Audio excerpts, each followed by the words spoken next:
Doctor. Well, thank you, Ed. I'm always pleased to be with you here. July 25th, 2015. Right. You attended a board meeting for Del Mar Yes, sir. very recently, and we just actually viewed the DVD. Mm-hmm. I want to go over a few of those facts, or a few of the facts that were presented at that board meeting, and I want to discuss what we've got going on with the Council of Governments. Right. And Attorney General. But before we get to that, I do want to mention that we had a student stop by yesterday. You weren't here, but we had a student stop by. She's been going to Del Mar for several semesters now. Right. And she explained the dilemma about registering for class. Mm-hmm. If you recall, they converted their systems out there about 2010. Mm-hmm. And we know that because in accounting it's called a failed conversion. Right. Where you take 100% and you convert it and you don't get 100%. Right. Well, that's what they did in accounts receivable over there. And they didn't call it a failed conversion. They continued to go forward with it. Right. The general ledger trial balance did not equal the subsidiary ledger. Mm-hmm. So that's always a problem. In fact, that's always a fatal problem for somebody. Somebody usually gets fired when that happens. Sure. And rightfully so. But to the best of my knowledge, that didn't happen or didn't occur at Del Mar. But she's having problems with, they open the class up for registration at midnight, and she stays up all night trying to get registered, and the system doesn't work. Right. And then they shut it down and say, okay, we're going to open it again at midnight the next day. Right. So she's up at midnight, and again the system fails. Mm-hmm. And this happens continually until she reaches a point that she cannot get into that class. Right. Right. Yeah. Now, you and I know that the student enrollment at Del Mar has declined every year since 2010. Yes. Now, it may be a coincidence that they converted to that system in 2010, but enrollment has declined every year subsequent to that. And it's down 18% or more. Right. So it's a significant decline. So what she was saying, and I can only go by what she said because I don't know. Mm-hmm. She said there is no manual override for that. They just don't get into the class. Well, yes and no. Some people will not override people into a class.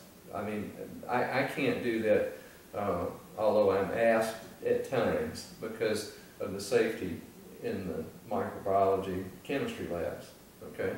But if you've got something, and I think she's a computer science That's correct. Student, okay, then especially if it's an online class, then I don't understand it. If we're starved for the registration, then they need to do it.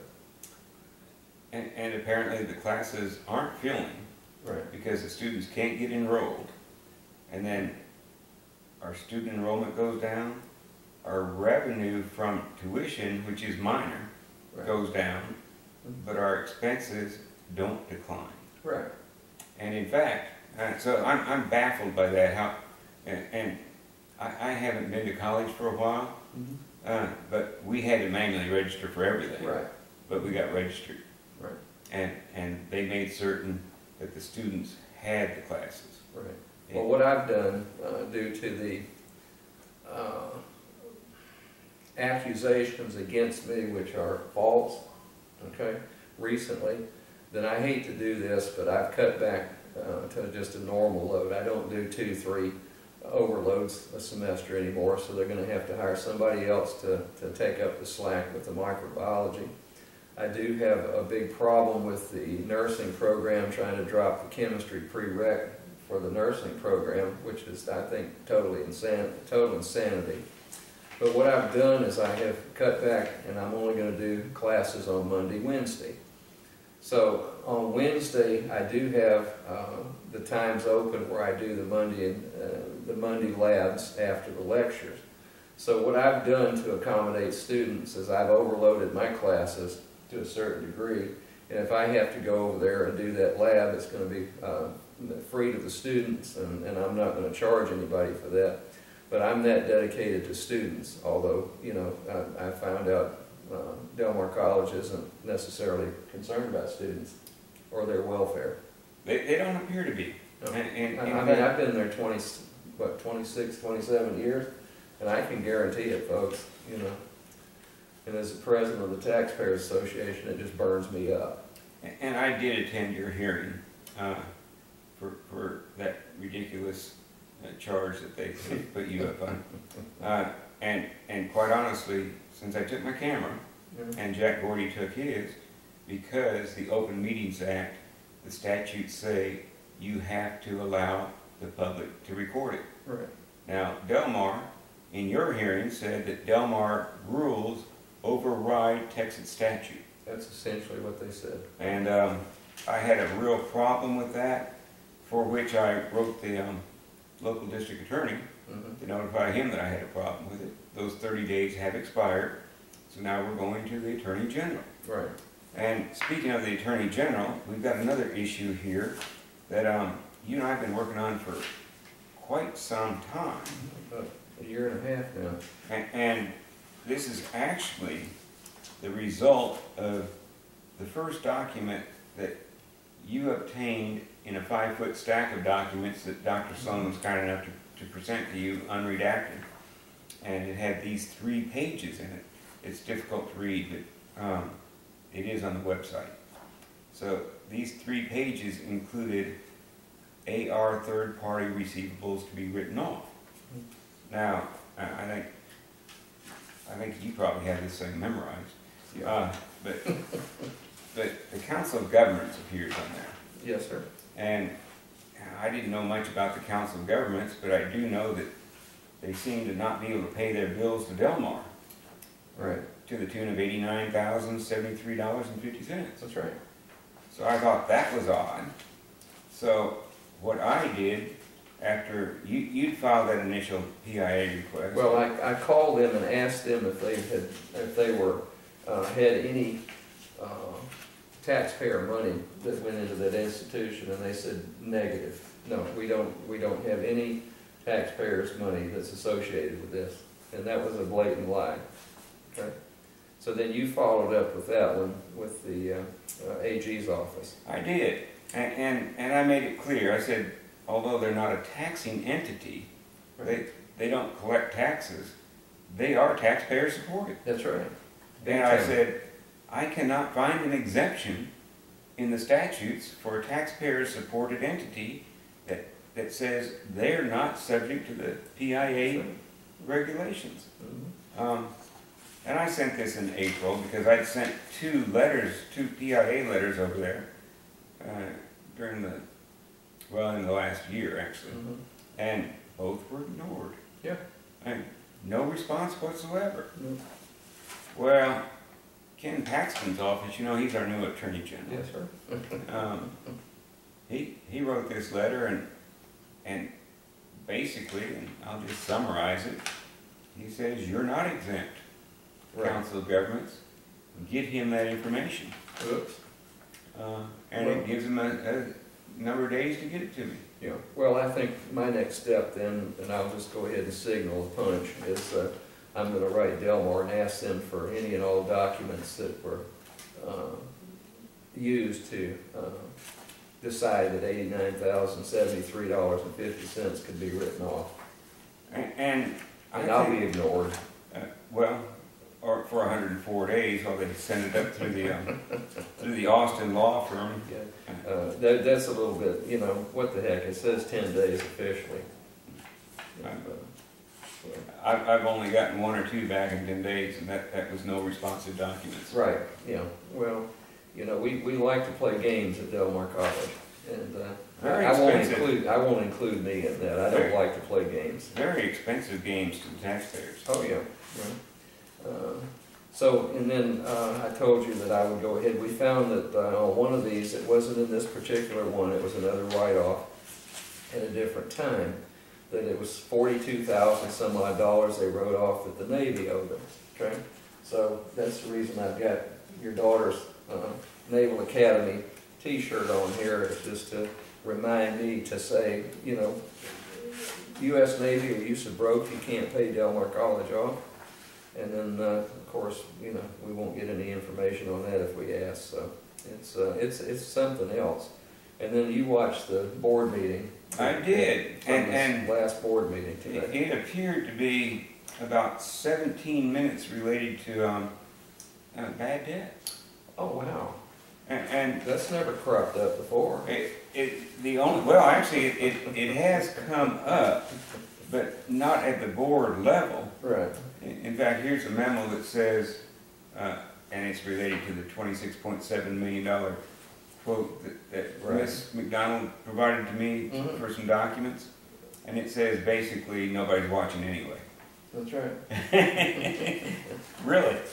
Nobody watches Channel 6? It looks like the board members were watching. Yeah, well, you know, I hate to tell you, Rick, but, you know, when Del Mar says nobody's watching your show, then maybe we need to revamp that. That's Rick Spurl with Channel 6 and Andrew Ellison. They're doing a remarkable job in Coastal Bend. Right. Well, and the taxpayers appreciate them. Amazing. They are an amazing pair. 17 minutes discussing accounts receivable and bad debt. And now,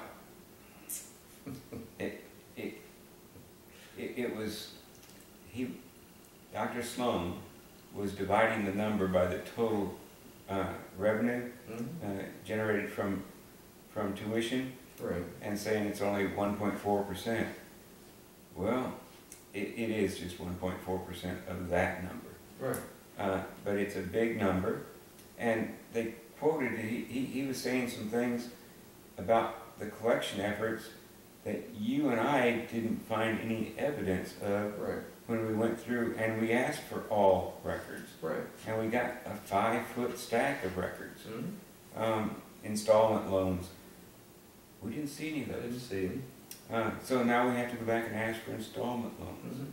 And he's talking about how the government makes the college responsible for 60% of the loans if the student doesn't complete certain criteria.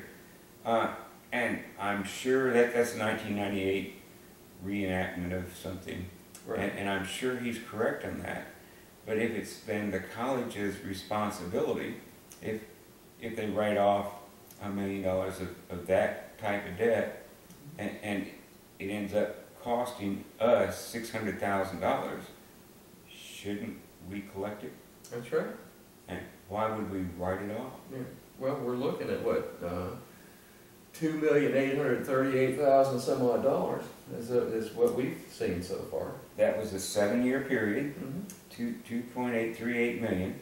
Okay, and now they want another 190 some odd thousand, I think he said. He did, and that's related to 2012. You notice how that figure's gone way down? Oh, yeah. It's like they're being looked at from the outside or something. Well, I don't know. And then that's where they said that the student debt was $160,000 plus of that 190. That's right, and they had some bad checks in there for $3,000. By the way, guys, if you want to know how to collect a bad check, you take it down to the local county attorney or district attorney, and it's a free service they provide because it's a crime. That's right. So that's how you collect a bad check. It's called fraud. And it doesn't cost anything. Don't write it off. Take it to the DA or the county attorney. Well, it's too much trouble. We don't have time to do that at Del Mar. He said there were 8 checks. Well, take them downtown. They'll collect $3,000 bucks. $3,000. They'll collect them for you. Yeah. I've done a lot of that through the entire country. They do it everywhere. Same way.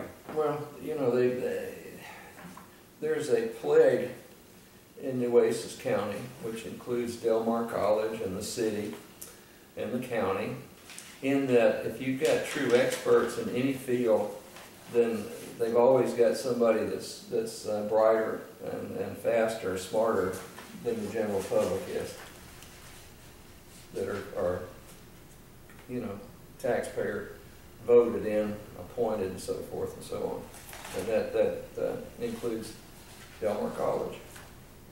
Well, here's another council of governments. 32,000. Yeah, I knew we had a second one there. How about that? Yeah. Okay. Well, The Gulf Coast Council. No, that's RASA. Here's the Council of Governments, yeah. Yeah, $32,440. So that plus 89 give you what? a chunk of change. $120,000 You know, plus.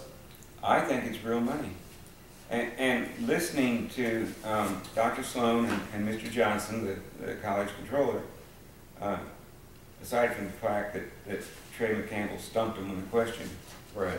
which baffled me because it seemed pretty logical. Yeah. Well. Quite honestly, Trey asked the right question Right. and could not get an answer that I could see. But it looks like they're focused on minimizing the impact of bad debts on the college financial picture to the board, as opposed to minimizing the financial impact of the bad debts to the taxpayers. Right. And we want them to collect the bad debts. What they're doing is downplaying the issue. Oh, yeah. Well, it's only 1.46% of the whole thing. Who cares? Who cares about $2,838,000? That seemed to be the path they were trying to get to. Yeah. Now, I continue to be concerned about that because that has always been in the entire existence of accounting. Bad debt has always been a facilitator to fraud. Yeah. Always. So that's one of the reasons I focused on that particular thing. Right. But I did notice that Mr. Johnson got up and said some more about his budget, the college budget, and how they were having some cost savings. And quite honestly, I was appalled at the way they're saving money. Yeah. The largest, what I gathered was the largest savings area is that they're not paying instructor salaries. Right. I thought it was 3.6 million. Yeah. Well, what they do is they decided several years ago that if they could get rid of all of us old toots, okay, and replace us with cheaper people, either with a new instructor or an adjunct or 2 or 3 adjuncts, then that's a lot cheaper than paying me for my experience and time I put in teaching. Okay. And they're absolutely right. That is cheaper. It is. Now, I went to a 4-year college, and we had tenured professors that were very well respected in their field. Mm-hmm. And that's who the students wanted to get as a teacher. Yeah. Now, and I'm not going to put you on the spot, Doctor, but after you did a little filming down at Channel 6 one Friday, it hit the Facebook, and there were 104 comments last time I looked, Right. and 103 of them were positive. That tells me you had better than a 99% approval rating on Facebook, Yeah. which tells me that you're a good professor, and the students are probably trying to get into your class. Oh, yeah. And if the college, which they tried to run you off, Mm-hmm. Oh, yeah, they're still trying. so if the college were to accomplish running you off, that would diminish the value of the education at Del Mar, which doesn't need any more diminishment. No. I mean, you know, this sounds very egotistical out there, audience, but I know what I'm doing, okay? I've paid my dues. I was in, I made it through graduate school with double majors, master's, PhD in 4 years. That's an 8-year program, okay? I know what I'm doing. I've had postdocs at medical facilities, okay, at the University of Illinois Medical School. So I know the medical business, and then I was in pharmaceutical research for a long time, developing antimicrobial drugs and producing microbial toxins for toxicology testing. So when I decided to leave all the fun and games with industry, then I talked to my bride and I said, what should we do? And she said, well, here's an ad for Del Mar College. And we used to fly into Rockport all the time and spend a lot of time in Corpus. So I said, well, let's do it. you know, I want to see my kids more than once a month in the daylight and not be gone for 13 months as my dad had to do in the service. So we came down here, and all I want to do is provide students with what they need to succeed in nursing school, surgical tech, respiratory tech, you know, and pre-med students, pre-pharmacy students, pre-vet, and biology majors. And that's my whole purpose. I don't have any other, you know, I don't have an ego that demands that I'm, you know, go floating around like our privileged one over there. And so, you know, of course they want to get rid of me. Well, and you're a strong professor in your field. There's no question about that. I've walked through hospital corridors with you. The former students come up and talk to you because they appreciate what you did for them. Well, I kept telling them, and I encourage students. I say, you know, if you'll get this down and do well and study hard in this course, then your success as an RN, let's say, you know, I had an awful lot of, I mean, thousands of nurses out there that had me. And, you know, I was totally honest with them, and I think they appreciate that. They clearly appreciate it. So, but no, Del Mar is, I'll just go on record, they're trying to oust me right now. And if it takes lying about me and so forth, and, you know, that's happened recently. And I'll tell you why, one reason I'm concerned about that, and there are several reasons I'm concerned about it. A couple of years ago, we heard some testimony about a nursing student that had administered, they thought it was Mylanta, but they weren't sure what it was. But at any rate, they made a medication error while a student at Del Mar. And we believe it was a fourth semester student. Right. So the patient died. The patient died because of medication error by a student that was supervised by a Del Mar instructor. Mm-hmm. So we've got a death there because of medication error. Now, it seems to me that with the proper chemistry background, the proper microbiology background, I've got a business school background, but I know Mylanta doesn't go into an IV. Right. I don't think you need that much education in that specific field to know that, but that student didn't know it. Right. And that error was made, and somebody died. Now, if Del Mar were to be successful in making your exit premature, I think that the community is going to be more at risk for more of those situations. Sure. Well, you know, we've had an instance recently where there was another student, another professor that was provided a course in majors microbiology. I have prereqs for all of my microbiology, chemistry at a higher level for the majors and the pre-med students and all than the nursing students. And then, you know, cell molecular biology and so forth. Well, in order to make that majors class go out of sequence, that professor dropped all the prerequisites and then wound up with a whopping 14 out of 24 that went through the class. We don't need to water down that education anymore. No. And people look at degrees. I was watching some the Shark Tank, Mm-hmm. and one of the contestants said, "I have an MBA." Instantly, one of the panel said, "From where?" Right. Yeah, we want to know what the status is of that school. Yeah.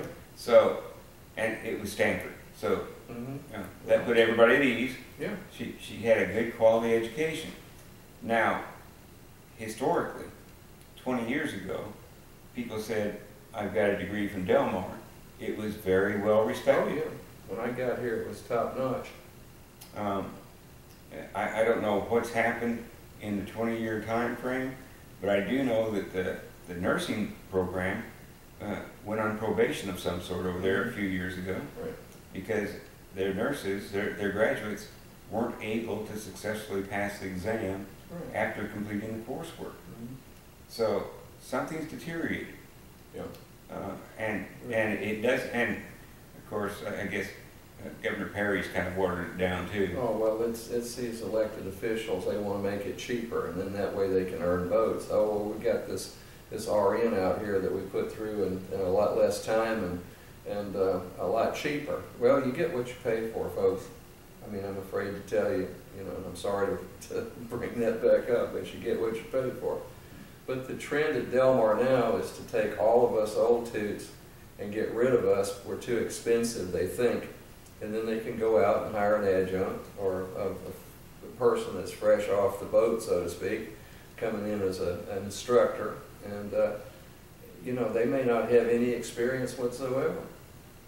But here they've got 18 graduate hours in biology, and they can teach any biology class, whether they've even had microbiology or not. Now, we're working on about a $90 million annual budget there. Mm-hmm. And if I understood Mr. Johnson correctly, you're going to have about $7.5 million left over at the end of the year. Mm-hmm. So it's not quite 10%. Let's say 7.5%. Oh, yeah. A little bit more than that.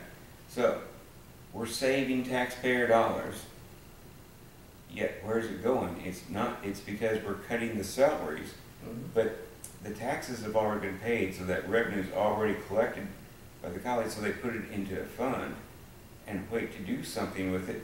And the last time they had something like this, they put $6.5 million into 95 acres. Right, yeah, to get a south campus going. And we've got decreasing enrollment. 5 years of declining enrollment. Yeah. 5 years. Every year for the last 5. Mm-hmm. But the taxpayers didn't see any savings. No. That money was already collected by Delmar. Mm-hmm. Delmar has it. The salaries were reduced, but the taxpayers didn't get any benefit. Right. So my question is, why would we want the salaries to decrease if we're already putting that money into Delmar? Why would we not want a better education for those students? Well, because in the past we had 60% of our budget, ladies and gentlemen, that went into instruction. That's what you taxpayers are paying for, is instruction. But now we're down to 36 to 38%, somewhere in that range for instruction. And we've got this administrative bloat over there that's just phenomenal. So what you do is you cut the instructional budget and you go over there and hire all your buddies in the administration. We've got you know, assistants to assistants. Now we're going to get assistant deans, and then we're going to get, you know, assistant provost, and we're going to get assistant all this stuff. So and you've got a dean for the library now. Yeah. Instead of a librarian, we get the dean of the library. And then, you know, I mean, this is what happens, and I'm going to take a risk with this. It's not meant to disparage anybody's good name, but if you've got a president that has earned a PhD in community college administration and not academic at all, then what are you going to get? That's what they teach you at the University of Texas, School of Community College Administration. Bloated, folks. Just knock it out of sight. And then if something happens, you can take that goes back to the Sansing concentric circle government.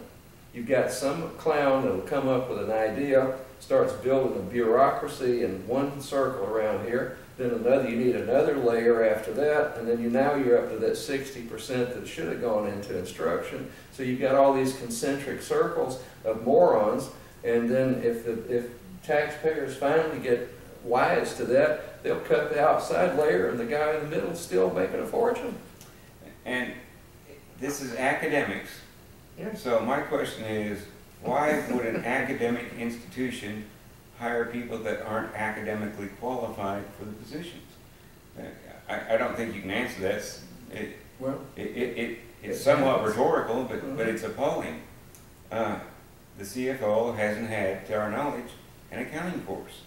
And quite honestly, that meeting that you attended, when Mr. McCampbell asked him that question, it appeared he hadn't had an accounting course. No, he didn't know what Mr. McCampbell, the president of the Board of Regents, was asking. And it frustrated him, obviously. If you go back, I mean, you can, all you gotta do is write a request to get a DVD of that board meeting, the last one, the one that was in 1st of July, the first week. But he's academically not qualified for that position, and he's in charge of $90 million a year. Yeah. Plus, we the taxpayers gave them another $157 million in bond money. Right. Because we hadn't done any maintenance. Well, we've got people over there that are not qualified, as far as I'm concerned, to hold those positions. Look at the human relations. I look at that a lot. Okay. It's the director of human... Executive director. Executive director of human relations and administration. And PIA, college PIA. And the Public Information Act. And she claimed in front of the two of us one time that she had an MBA and that she understood accounting completely, and that's the reason that we got $26.7 million estimate for public information. She signed that letter too. Yeah, that's right.